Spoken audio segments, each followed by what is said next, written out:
There is evidence that South Africa was paid by Iran to raise that case up at the ICJ. And so our nation is once and for all officially one of the proxies that is sponsored by Iran to be a terror mongrel against Israel. It makes sense why Naledi Pandor speaks the way that she speaks, Cyril Ramaphosa, all of these random leftist politicians in this country. It makes sense. They took money from Iran. It wasn't an idea that they out here just, pulled up out of their own hat like a rabbit in a magician's show. They were paid by Iran, and then they made Israel's life a living nightmare and completely ignored genocide that happened on October 7 and hurt the people of God, and so therefore hurt God, and so also in so doing hurt themselves as a people, a nation, because God will judge those who have basically a field day with Israel. Zechariah 12, that cup of staggering in the Middle East, all the nations who try to heave it away will be surely cut into pieces. And so now South Africa is facing all that cutting into pieces, and I've just explained to you what the cutting into pieces of South Africa is going to look like. Your nation is going to be unrecognizable, and all the leaders, the government officials, and even the ones that are vying for positions of honor in this country that you see today are not going to be running this country in the future. Your nation is going to be taken back, fixed essentially, put back together as with sticky tape by only Gen Alphas, but millennials will drown, so too will Gen Zs. And so too, older Gen Zs will drown, millennials drown, of course baby boomers are already drowning, and so too is the Gen X already drowning. But this nation is not going to be recovered to any kind of semblance of a normal country until the Gen Zs essentially do that which God says, if my people who are called by my name humble themselves and pray and turn from their wicked ways, I will come down from heaven and hear their prayers and I will heal their land. Only the Gen Zs are going to cry out to God, just like with Seth. After Seth was born, it's written in God's word in the book of Genesis that from that time people began to call on the name of the Lord. From the time of the Gen Zs, that's not Gen Zs, but maybe late Gen Zs, but Gen Alphas, from then only are they going to start to call on the name of the Lord. They're like Seth that way. And so the Lord is going to grant it to them to recover the nation. But the rest of y'all, I'm about to explain just how ghoulish your magic is. Just how ghoulish your stuff is. You're trying to infiltrate African spirituality in this country. You're trying to make African spirituality like a whole thing, just hanging out, making like a tent, swinging on a hammock, like it's happy at the beach or whatever. You're trying to make nasty magic be a thing in this country to a point of creating very dystopian realities, dystopian lives for certain people who won't ever capitulate to your agenda. But it's not going to be African spirituality that catches root, because after all, our government is already secretly in the shadows made itself a proxy to Iran. Muslim takeover, here we come. Already most of our grocery foods, stuffs are halal. A whole chunk of them, not so much most. They already infiltrated our food industry so proper. Ambani made your Muslim country. That's what it's about to be. That's what Ambani made your Muslim country. That's what it's about to become. So the Palestinians rocking up at the airport over there, okay, apparently South Africa didn't want them here, but why did they land? How did they land? Like, no aeroplane, no aerial phenomenon, just land. First of all, hovers over a country's airspace, and then lands at a country's airport without all different kinds of bodies knowing. So you can't say that you didn't know. You brought them here, and some of them have got some hard knock likely Hamas members or people with extreme ideologies. And Iranian Muslims, I get it because they stick to each other. They won't be out creating their own little 15-minute cities like proper.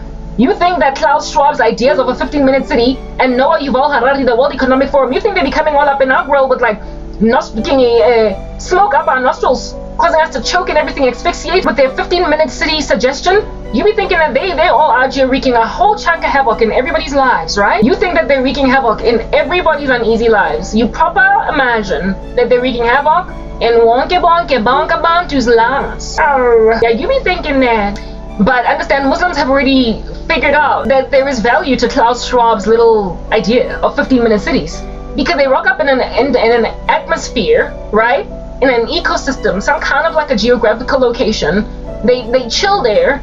They don't assimilate with their neighbors. They don't mix. They build mosques, and they just go to the nearest, like everything that they need is just within arm's reach. They build schools. They train children their own ideologies. Like I found out apparently the other day in the United States of America that in Texas there's been 200 mosques built since 2025 begun. I stand corrected as to that number. 200. What are you doing with 200 mosques, yo? What are you doing? Donald Trump only now, after waking up from a slumber, calling the Muslim Brotherhood a terrorist organization. He was supposed to do that already long ago. But that's what Islam does. Like, you be out there yawning and snoozing with a graveyard shift, your head bobbing.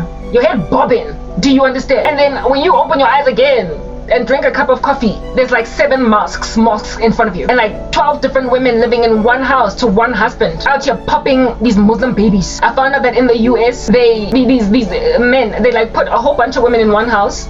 They live there. The one man is like, not one house, sorry, but they buy like 10 houses in a neighborhood, and then there's like 5 families, 10 families living uniquely, where each individual wife has their own house, sorry, but they've got one husband. Muslims do stuff like that. They've all got one husband, and their intention is to populate that neighborhood until it gets nice and big, and and then squeezes everybody else in the periphery. And I also found out that I get Donald Trump stopped food stamps, right? Well, I don't know what since then happened. But complaining like Thanksgiving, did you eat? You fat Americans that are complaining that everybody took away your dessert, did you eat? Are you thin? Did you loot? I don't know what happened, right?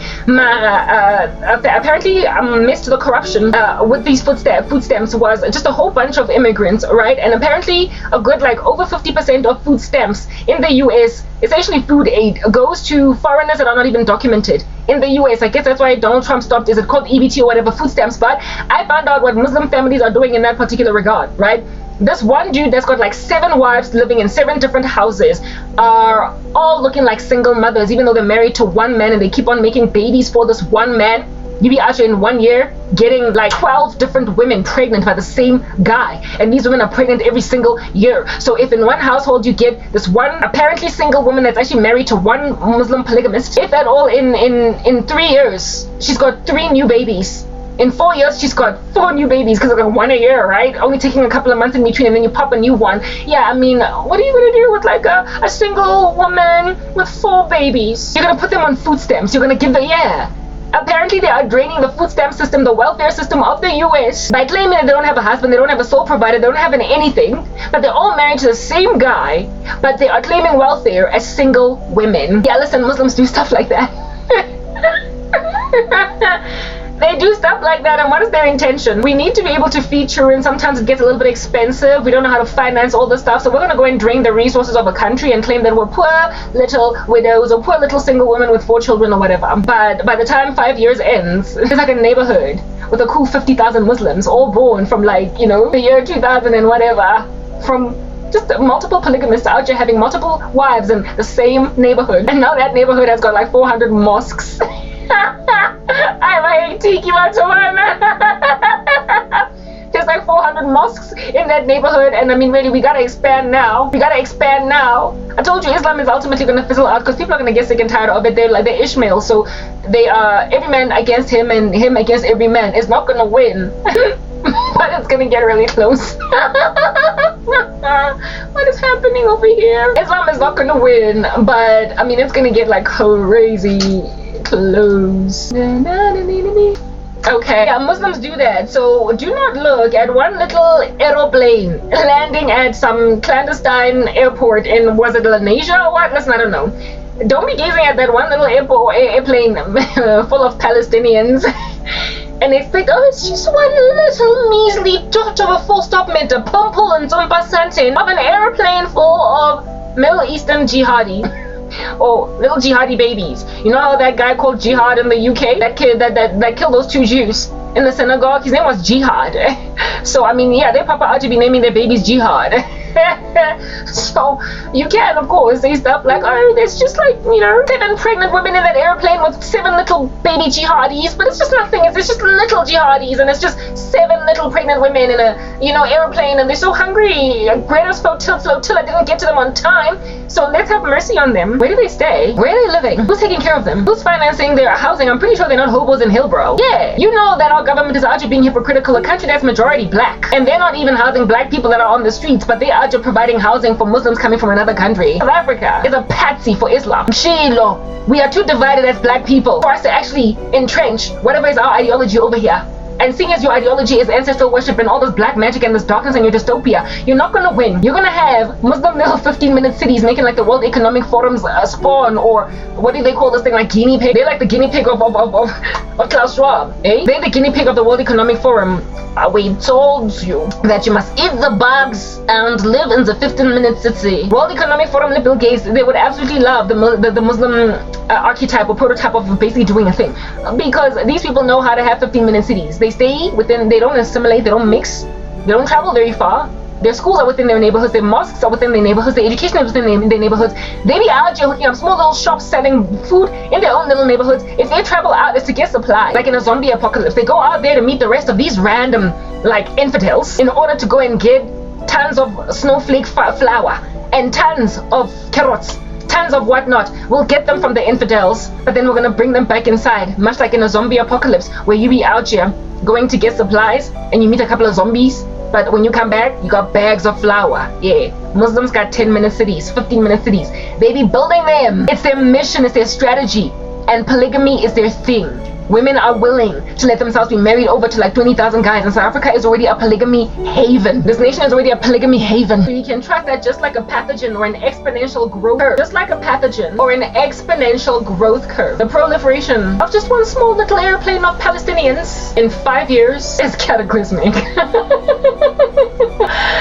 It is utterly catastrophic and cataclysmic. I am not out here telling any kind of fib. Yangela Manji. 1-4. Yeah, that's the thing. The proliferation of what they're doing is cataclysmic. They're gonna go and grab all the Palestinian women in that airplane, put them in one little neighborhood, give them separate housing maybe. One dude is gonna impregnate them just back to back over a couple of years, and though that small little plane of Palestinians is going to now be enough after 5 years to fill 4 planes of Palestinians. These caliphates, these Muslim caliphates will then be formed in your countries, and little bubbly neighborhoods will rock up, bubbles of neighborhoods will rock up, their own little 15-minute cities, right? Will rock up amidst you, and they will refuse to assimilate into that culture. They will refuse to learn your ways and whatnot. If anything, they will be trying to proselytize you or evangelize you for their cause, reach you, convert you. They will be trying to convert every last one of you. And so we're going to be getting a mushrooming of a whole bunch of black people converting to Islam, white people, etc. And when then there's like enough of them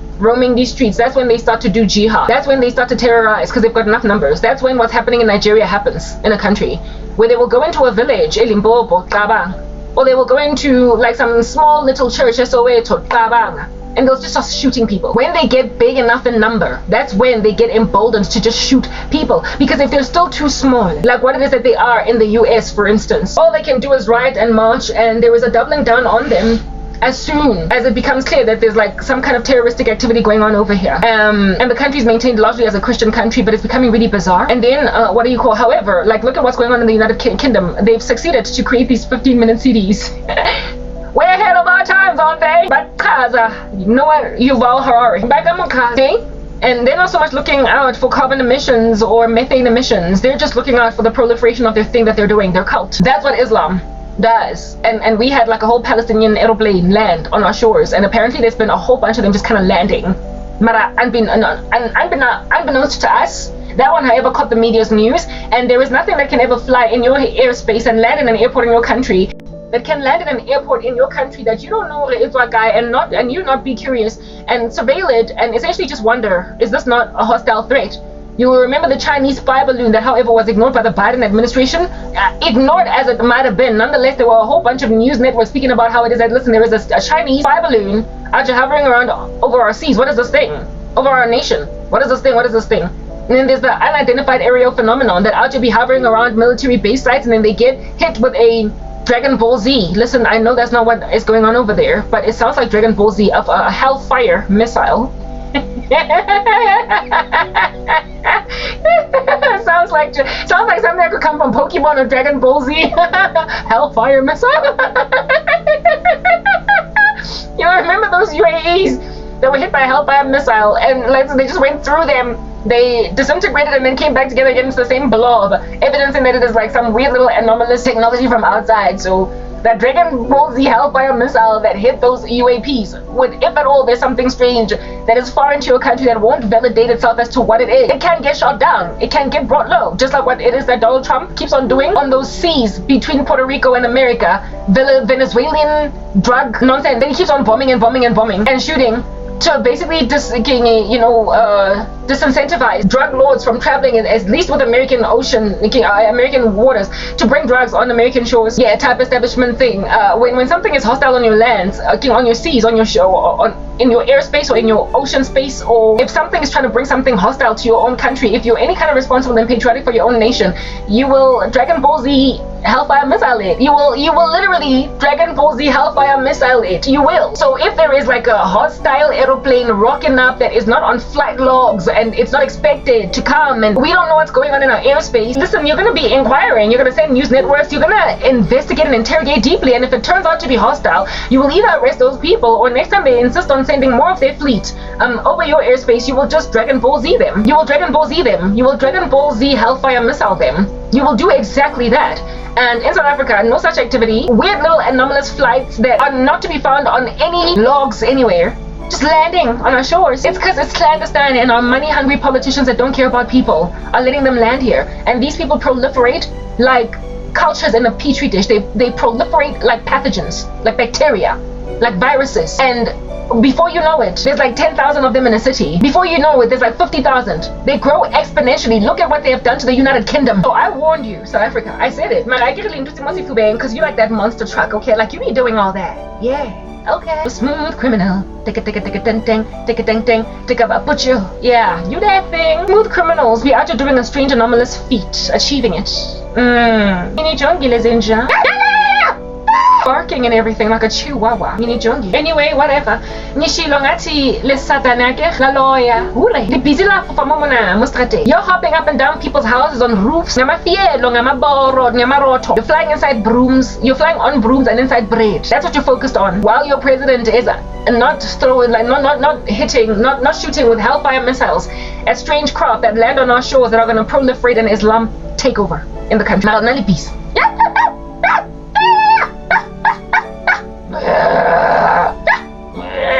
Like a little angry puppy. The bees coming up, my skin crawling on it like acne. And you can't even see the hellfire missile failure, the bloop, the ampur, the misdemeanor of a lack of action pertaining Palestinian craft or craft coming from there, landing on our shores. Is there an airport in Gaza? How do they travel? I don't know. Maybe they went to Iran first and then South Africa. Maybe they went to Iran first and then South Africa. I don't know. But they've been landing here, and I'm pretty sure that they're not living in halfway houses. They're not living in shacks. They're not struggling to eat. They've got more than enough groceries in their car from Pick and Pay that's happy to sell more than enough halal food to them. They're very comfortable. Our air is clean. Our country is beautiful. They are happy and fatter than some blacks that are selling popukis on the side of the street. They are happy and fatter than some black people that are struggling to make ends meet. And you blacks are the ones that are so defeated that you're doing this to my particular life, while you've got a Muslim invasion up your skirt, crawling like a bad man with a perversion issue. That's what you're doing out here in these uneasy, uncomfortable, really gnarly, dusty, and athlete's footy streets. You're doing that. You're doing that. Listen, you doing that. Honey, you are doing that. And so since that's what you be achieving in these uneasy, gnarly athlete's footy streets, because everything is like athlete's foot in my life, that's a fungal infection. Given that you're spreading a pathogen of that nature, I'm gonna get rescued, sure, but whatever gangrene is gonna metastasize in your bones when I'm gone, honeys and bumble lullabies, you are not gonna be able to stand against God's wrath. You are not gonna be able to stand against God's wrath on you for idol. You will remember in the story Sir Gideon how the Israelis were afflicted by, I believe it's the Syrians. I should have googled that rather in the kitchen instead of trying to figure out that there's a cooling place for worms in hell. Anyway, but the militant group that was harassing the living daylights out of Israel in the days of Gideon used to take their food. They were bullying them. They were stealing their livestock. They were ravaging their fields and ravaging women. They were taking men and making them slaves, if not just kill them altogether. They were just weakening Israel, and they had to live, some of them, in caves, just hiding from a very hostile force. When Islam grows in a country and there's other competing religions in that ecosystem, they go full-scale jihad. They become violent. And so you also will be driven out of your houses. You also will have your churches raided and you shot while you are worshipping. And they largely first target weaker portions of that country, like what they're doing in Nigeria. They are just messing with the villages. They're actually messing with churches that aren't even properly built. They don't have a proper roof. They are just dealing with people that are still struggling financially.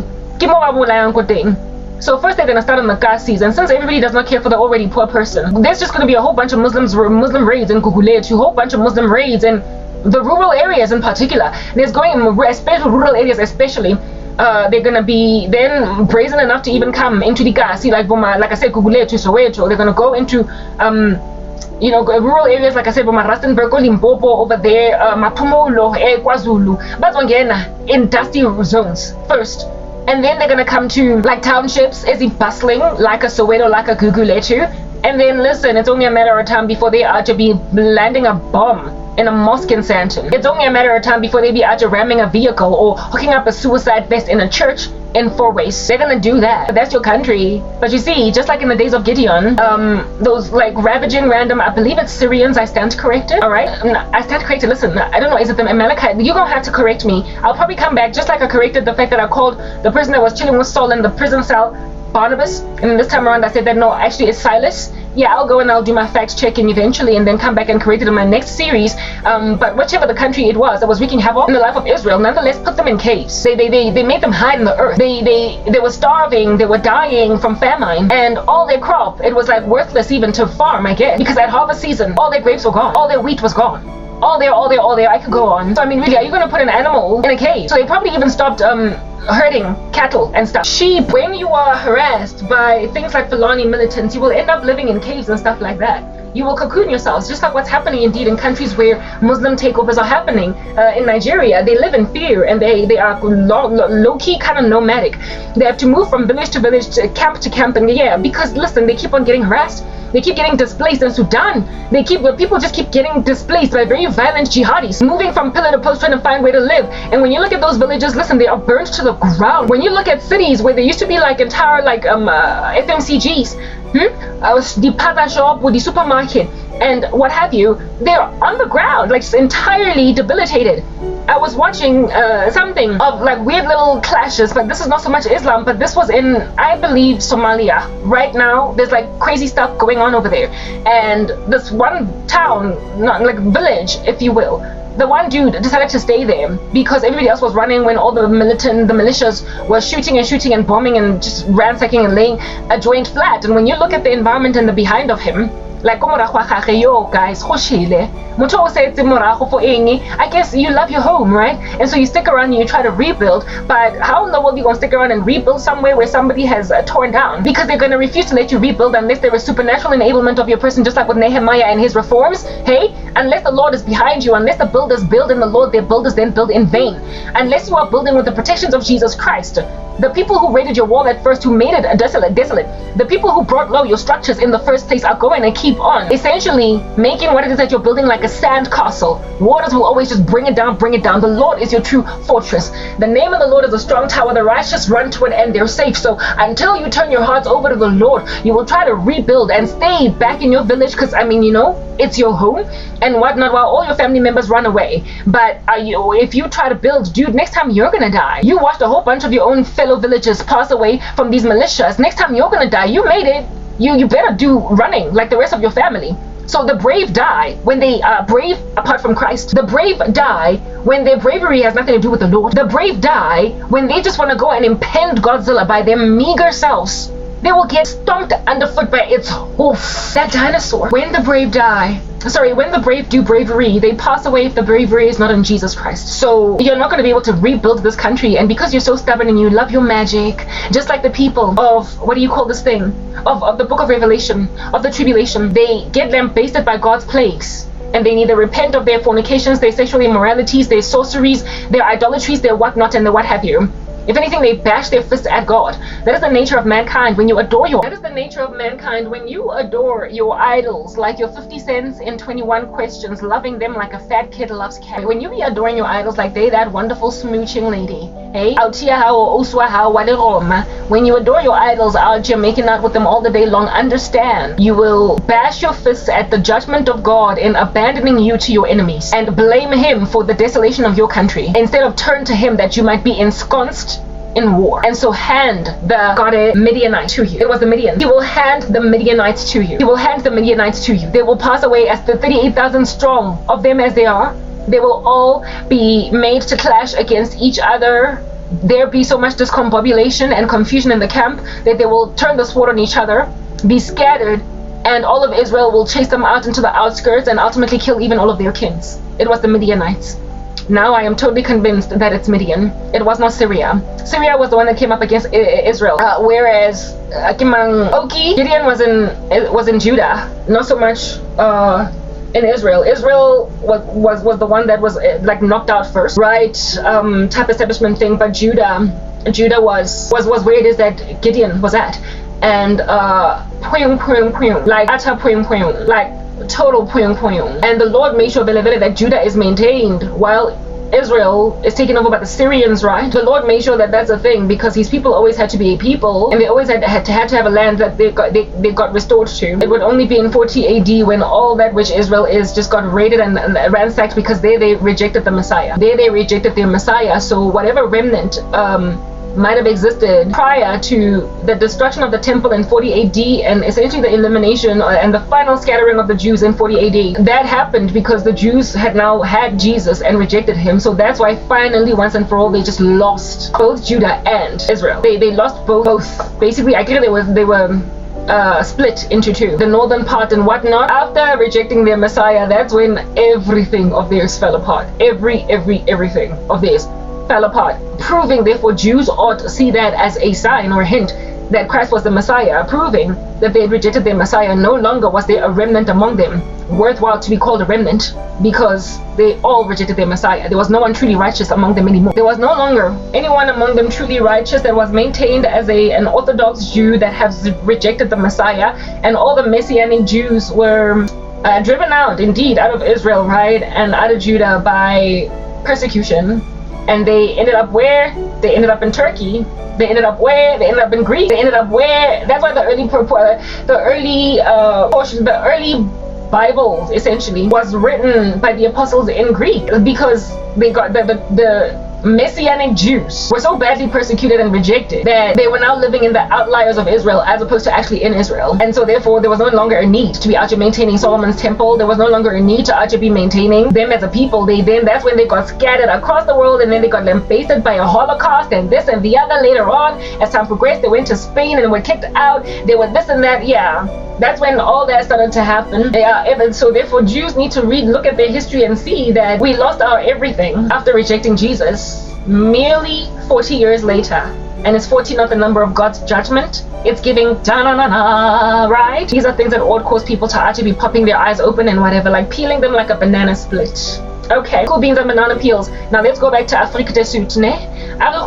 These dirty streets down here in these underbellies. In these underbellies, there's Palestinians landing in strange airports.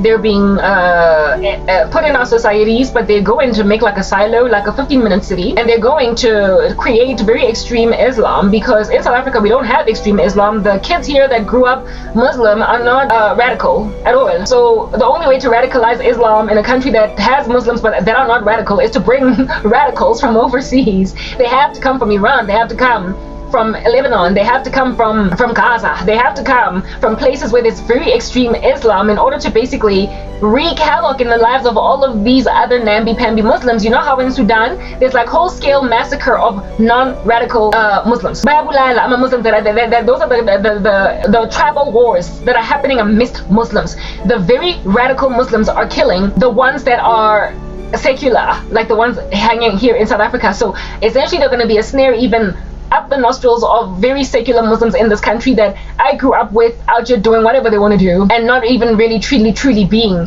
too serious altogether as Muslims. So everybody in South Africa is just gonna suffocate from the aeroplane. Everybody in this country is gonna suffocate from the one little aeroplane that became 5 aeroplanes worth of babies, and then that became 10 aeroplanes, and then oh my goodness, it's like giving a whole entire island worth of airplanes. Like they've taken over all of Cape Town. Listen, they out here hanging out all over Joburg. Listen, they're like a rash on the skin of JHB. I really don't know what I'm doing over here. They're meshing into Limpopo like they're part of the dust. I can't count them all. I can't count them all. After all, did God not say that he's gonna make Ishmael a great nation? Oh, now they're in my nation. I'm burning on my Ishmaelites way, guys. I warned you. Nina met your African spirituality nonsense, rubbish, sansin. Alla y'all met your rubbish, Mamela. I'm trying to get on you. Your lack of love for the Lord and everything. Your lack of adoration for the King has made you pride yourself like the chick at YouTube in being covered by the South African deep state that's not so much going to appropriate ancestral worship amidst black people as the thing that you ought be embracing over here. Now you don't have the clamor of jihad, the clamor of Muslims. You don't have the noisome insistence of Islam, neither the camaraderie of Islam. to actually achieve a conversion of South African blacks to African spirituality. You don't have it in you to convince people like me to take up witchcraft and ancestral worship and black culture. You don't have, like I said, you don't have their clamor, you don't have their clandestine, you don't have their loud, gongy, noisome, and sonorous efficacy. You don't have the theater. You just don't have the theater of Muslim prosperity to conquer, precisely because you have no unity. And I said that time and time and time again, that black folk, what you're trying to do and your harassment of white people and your this and your that is only ever going to entrench Islam in the country. And listen, within mere weeks, aeroplane, except it's like 50 aeroplanes really if you look in prospect, if you look futuristically, if you look in foresight, oh reasonable man, you ought to have foreseen that jihad is coming to the country. So your crazy president that out here be raising up a case of the ICJ only for us to find out that Iran paid him to do that. Now we're a proxy of Iran, and since we're a proxy, oh, aren't we willing to go and grab all the Palestinians that Egypt rejected, all the Palestinians that all these other Muslim nations encircling that ecosystem didn't want, but we took them. We took them. We took them. We took them. We couldn't see eye. Remember that? Yeah. Remember that song? We couldn't see eye to eye. So this is goodbye, bye, bye, bye, bye, bye, bye, bye. Yeah, I'm leaving.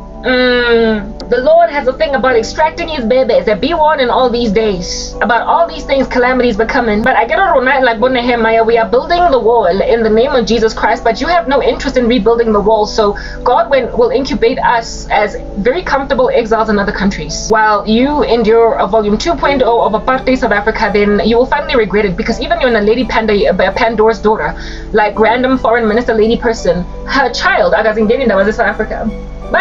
There is a cancer spreading in this nation, and these people have so squandered the nation's resources that, given that our own money is not in our own hands, given that asisena mali and nabwabena mali, they are taking bribes from foreign countries and they are fashioning themselves in the image of very fascist dictatorships and communist nations that are wreaking havoc in the countrymen of those countries, and they're trying to wreak the same kind of havoc in South Africa.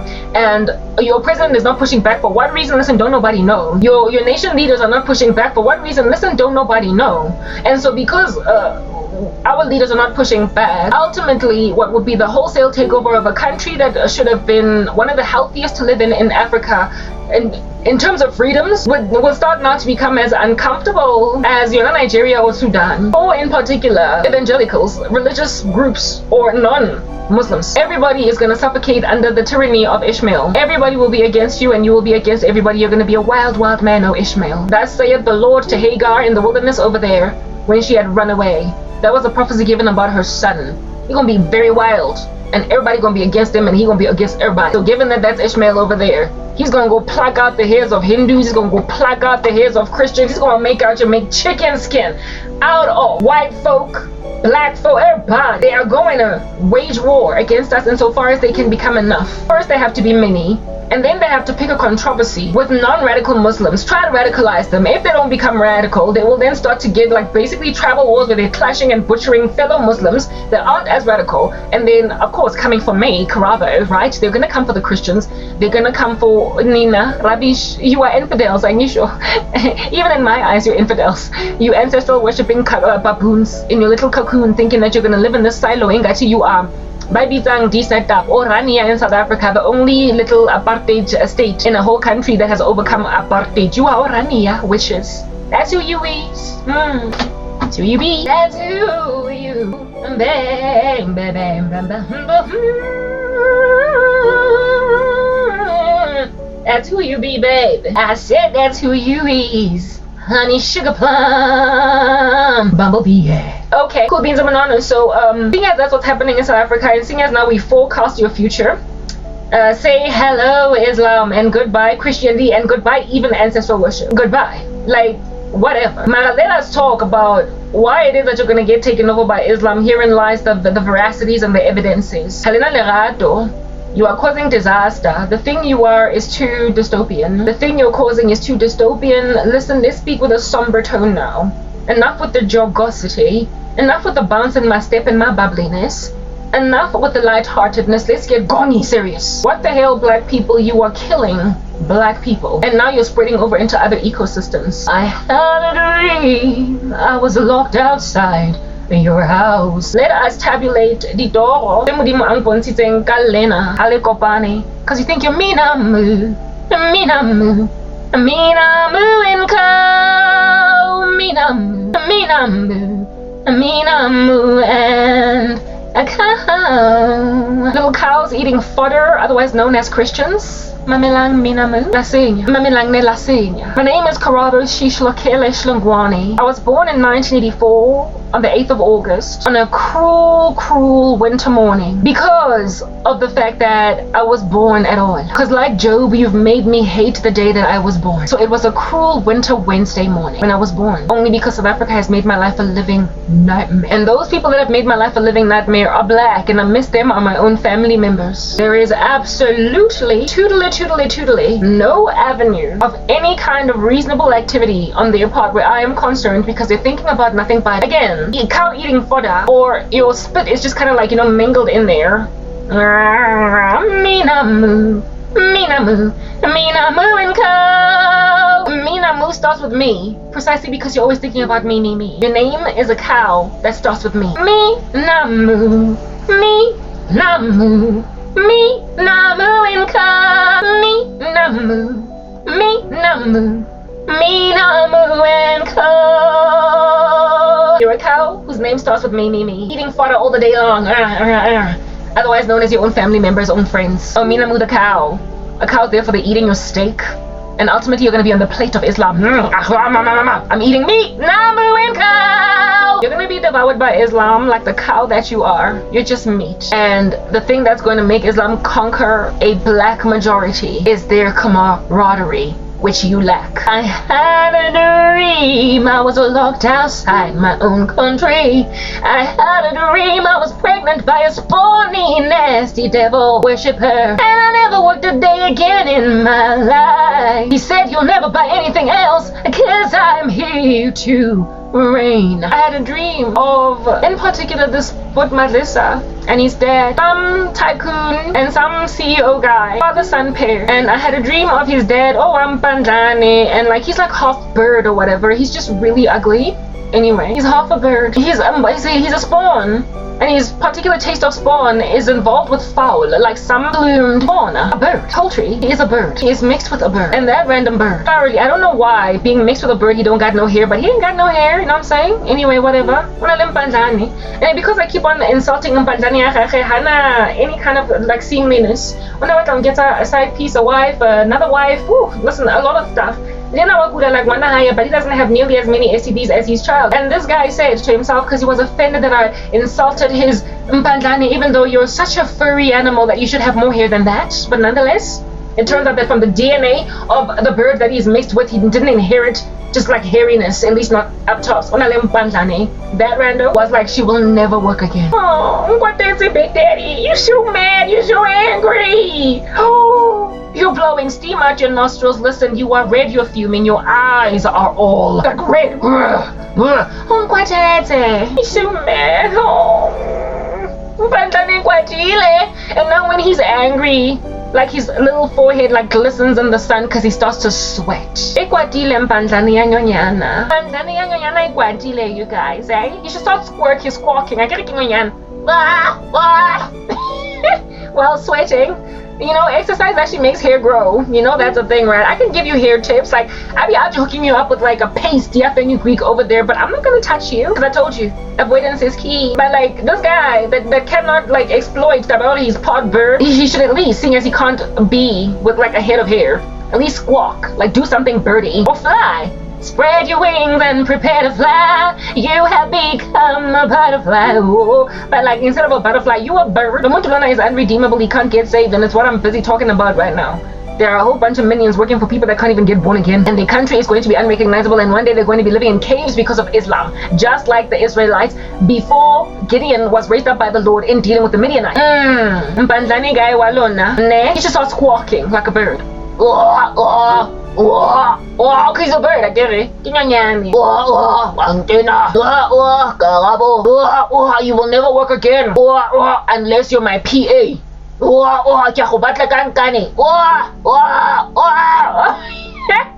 Spread your wings and prepare to fly. You have become a birdie high. Oh, go and get yourself. Redeem yourself from the hand of the Lord. Oh, squawking, I dare you. Fly out of the hand of Christ, yo. Redeem yourself from the thumpy foot of Jesus. Yo, I am daring you to squawk at Jesus.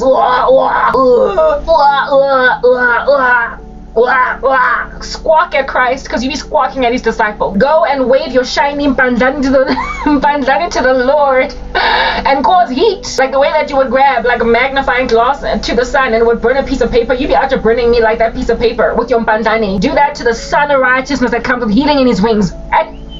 And see if you get anything good, because listen, my God will cross the oceans for me. He will go and bring me the moon. He will be my hero, my strength. Anything I need, I will be his baby. That's my king. And my melanin, random rubbish squawking bird or with attitude before a holy God that don't nobody be delivered from the hand of.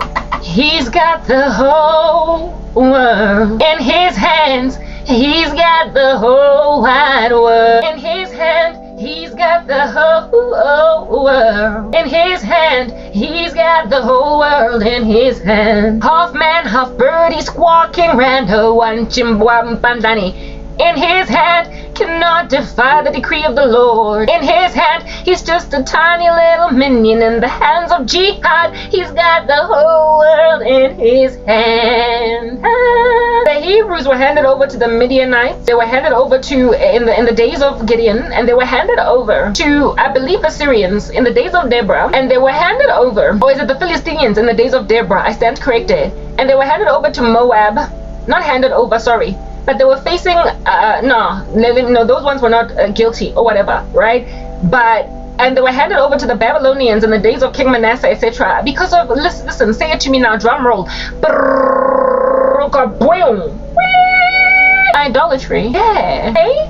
Worshipping false gods, having started out as a God-fearing nation. And then you go and you turn aside to idols and all these weirdo little things that you be out here doing, hey? And then you're squawking as a bird, because you know how to like breathe underwater? No, it's your son that can breathe underwater. Yeah, I don't know what you can do in particular, oh big daddy guy. All that arrogance of yours, oh idol. Understand there was a time when the Philistines put their nasty, gnarly, like monstrous, like idol statue thing in front or next in the same room as the Ark of the Covenant. And the next morning, that statue, its head was cut off and its like limbs were chopped. You're an idol worshiper, and on top of that, you're a mixed breed. You're like some kind of a strange hybrid. And do you think that you can chill before the Ark of the Covenant and not have God chop your head, chop your limbs, and chop your biena? He's got the whole world in his hands, including that bird inside your body. In his hands, you are a nasty little hybrid that can't stand against the God of Abraham, Isaac, and Jacob. You're not going to be able to stand. Hey, squawk! I dare you. Squawk!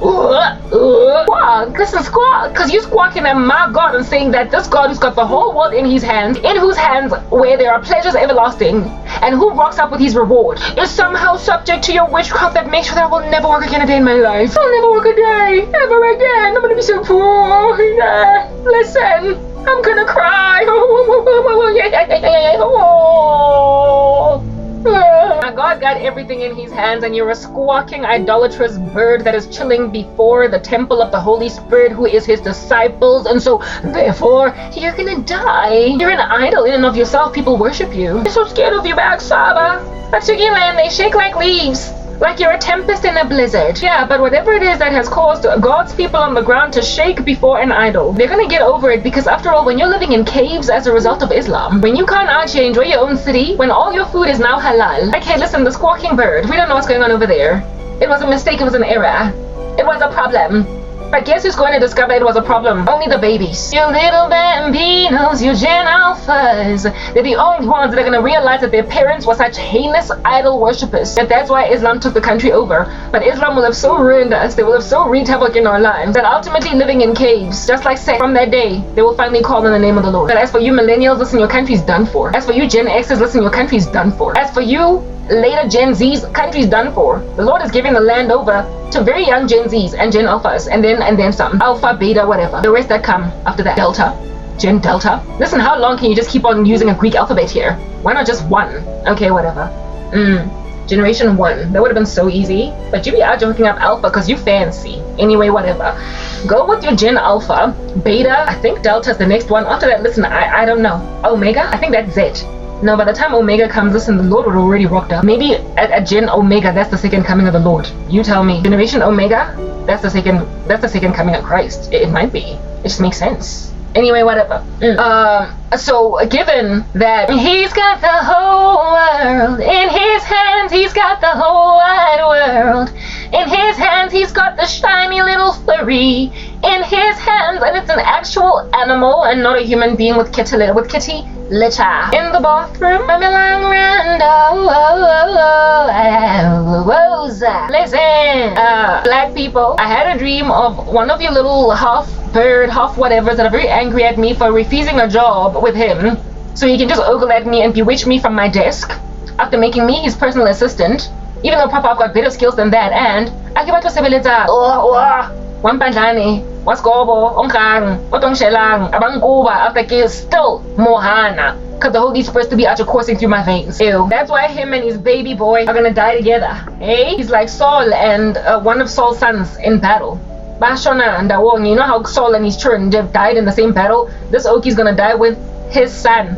Now, the dad did a spell saying she will never work ever again. There was a spell that he did, that I will never ever work again. And then he did another spell where he said that I will never mind work again, okay? But buy again. So it doesn't matter that I'm unemployed, but nobody's ever gonna give me money. He essentially came against my family to leave me so high and dry and out on the limb that I won't even have anything to be able to buy again. I won't even have anything to basically buy jewelry from Temu. I will never buy again. My family members are not the most pristine of people. My family members are not the baddest and the cutest. But just like I said earlier, in black families, not enough to actually be setting people up. You come up against each other, you bash heads, but nonetheless, your children are fat, and everybody in the community is fat, because at least Ugogo will make sure that you've got food in your stomach, and at least Mama will give you 200 rands to send your CV out in the market, even though you're feeling that's 200 randa inyani. They will give you just enough to get by, because they don't want to have to deal galifu. They don't want to have to deal the guilt on their consciences of one of their family members just dying out there somewhere. So abantu abamnyama leave each other out on a limb and refuse to give each other economic freedom, but they will not let each other starve. They at least got that. Listen, there's something salvageable about you. And look, herein lies this squawking animal, half bird, half human hybrid. Already trying to take even that from whatever it is that we've already lost as black people. You've already lost Ubuntu. You've already lost basically having the back of your fellow man who are living economically viable.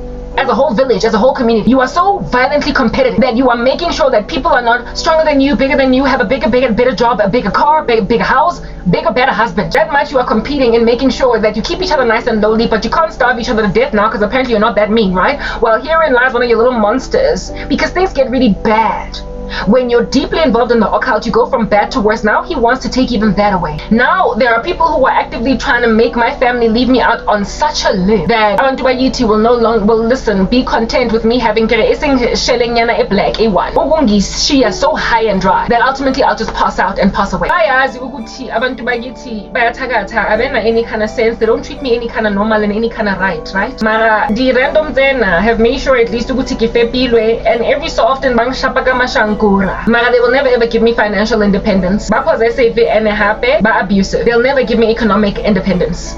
They'll never enable my cause to get independence. But they will be content every so often to part ways with 1,000 rantanyana.